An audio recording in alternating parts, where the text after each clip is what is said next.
Welcome back to the channel, guys. Today's video is going to be about finding your brand of humor. Yeah. I'm inspired. I'm inspired.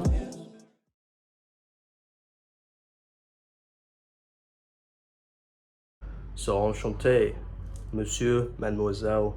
Welcome to the channel. My name is Sumit Chatterjee from the Flow Zone Academy, and I'm a flow state coach, which means that I help you feel better and perform better. Today we're talking all about how to find your brand of humor, okay? You have a very specific brand of humor that's different to anybody else because you have your own set of life experiences and quirks and interactivity with the world, right? Really, it's more so that what is the audience of the type of humor that you're trying to create? Like, who are your people? Once you understand who your people are, you can speak into the listening or the language of those people, okay?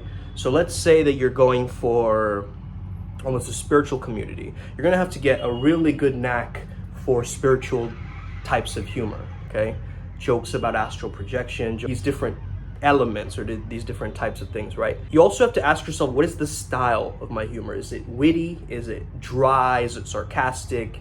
Is it a kind of a very raunchy style of humor, right? You gotta really understand, like, what is your brand that you're really putting across. Do you work specifically with, innuendos or different things that sound different, but then you convert them to sound some way else that is funnier? There's a lot of ways you could go about this, but I would just start by researching different comedians that you find hilarious, that you react to. That's how I found my brand, is by understanding that, oh yeah, there are these different shows and different characters and different people that I truly resonate with, man, and their brand of humor is funny to me.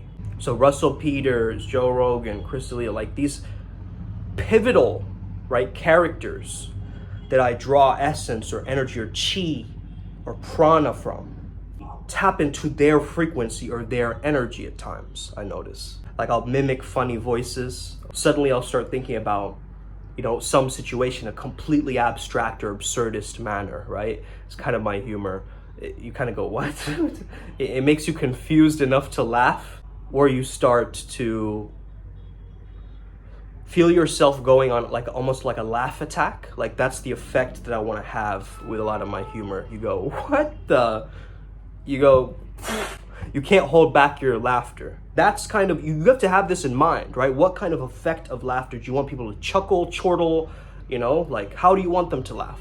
Do you want them to go, or do you want them to go like rolling on the floor laughing, right? You got to know the effect that you want to create, because that is your intention. And once you have that intention in mind, it's going to make it a lot easier for you to be funny.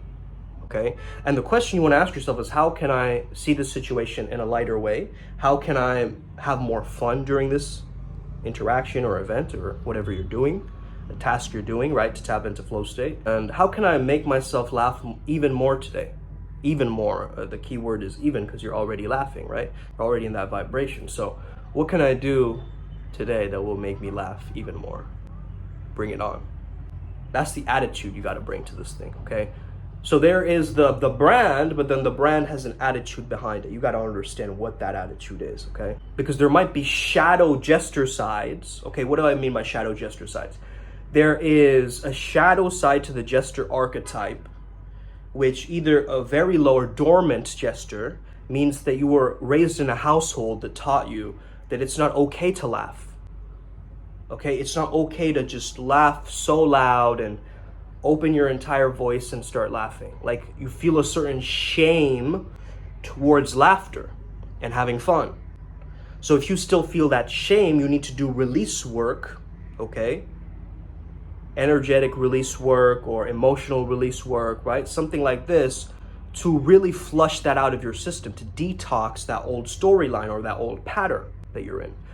And also put yourself into slightly challenging social situations, right? Put yourself right in the middle of a group of people and get yourself to talk. Push your boundaries in this sense, because if you're raised in that kind of household, it's very difficult. You're going to have moments where you are going to stop and suppress your own laughter. So the main thing for you would be to notice the suppression or the resistance or the hesitation happening, and then easing into it, like easing it, and then kind of letting go. Release phase of the flow cycle, okay? Basically letting go. Because laughter is hugely about letting go. It's also about leadership, right? So if you're a leader, you'll notice a lot of people around you start laughing because you're in the authority position.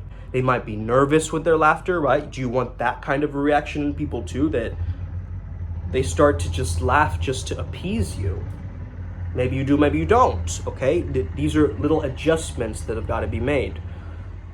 Now, on the other side, the jester in its fullness, in its full form, they can poke societal holes in things, right? They can poke holes into their own ego as well. They can laugh at themselves, but they're not laughing completely at themselves, right? They're laughing at the ego. They're laughing at the identity of the thing. And you're also able to find like moments of enthusiasm, zeal, and funny, like laughter energy in different things that you do. So like very hilarious encounters with people, or like inside jokes with people and building on those, right? So you might have a very specific brand of humor with your partner or with your friends, right?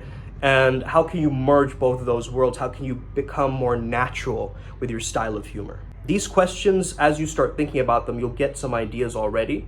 And if you want to train with me one-on-one, we can find your own humor archetype, your own brand of humor, your own code for that. So if you're interested, shoot me a message. And finally, you know, we have another shadow side of the jester, who's kind of a little bit of the funny man who is trying so hard to be funny that they're the dancing monkey, they're the clown, okay? They're trying so hard to be funny so that people like him, and people can sense that insecurity in you. So it's almost so that the shadow side of the jester is like you're using humor as a crutch. And this is something that I used to do to compensate, right, for my lack of self-worth or lack of confidence at the time. I would use humor as a band-aid solution on things and kind of laugh it off, in a sense. That was my mentality. I even had a song called Laugh It Off, right? You guys remember. Really what it's about is recognizing your own tendencies with your style of humor, and then coming into it completely new, completely evolved, with a new set of eyes, a new lens that you look through in the world, which goes, how can I make myself laugh during this? How can I see the fun in this? How can I see how funny this situation could be in a different alternate or parallel universe, right? And you start thinking like this. You start adopting these traits of humor that you truly admire in others. You are a mirror to the world and in your style of humor. So the comedians you listen to, that's gonna give you certain clues, okay? Hope you enjoyed this video today. Have an incredible day. May the flow be with you and stay legendary. Let's go, Upward Spiral Gang. You already know what it is. Hit that subscribe button if you're new.